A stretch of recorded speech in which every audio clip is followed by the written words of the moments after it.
Bendy Wijaya, 30, sopir pengangkut galon yang mengakibatkan kecelakaan beruntun di gerbang tol Ciawi 2, hingga menimbulkan banyak korban tewas dan luka-luka masih menjalani perawatan di rumah sakit.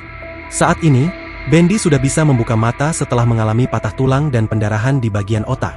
Hal itu diungkapkan oleh Direktur RSUD Ciawi, Dr. Fusia Mediawati, saat konferensi pers mengenai perkembangan kondisi pasien yang masih dirawat di rumah sakitnya, Kamis, 6 Februari 2025. Fusia mengatakan saat ini Bendy tengah ditangani oleh dokter subspesialis bedah saraf dan dokter subspesialis mata. Meski sudah sadar, petugas rumah sakit masih belum bisa memastikan apakah sopir bisa dimintai keterangan mengenai kejadian kecelakaan itu. Saat ini, Bendy sedang menjalani perawatan di ruangan Bougainville RSUD Ciawi bersama pasien lainnya. Dilihat dari kondisinya, sambung Fusia, kondisi sopir belum bisa berkomunikasi. Yang pasti kami belum bisa memastikan karena semua tergantung pada perkembangan kondisi masing-masing. Hanya yang bisa kami informasikan sampai saat ini, masih belum bisa diajak berkomunikasi, ujarnya. Untuk pasien yang berada di ruangan Bougainville itu meliputi Dani, Sukanta, dan Bendy. Kemudian di ruangan anggrek, terdapat balita bernama Ryuji dan Wahyudin.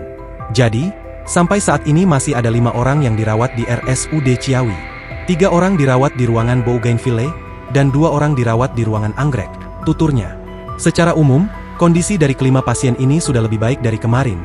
Tetapi memang karena kondisi awal masuk sudah cukup berat sehingga sampai saat ini masih belum banyak yang bisa diajak berkomunikasi, katanya.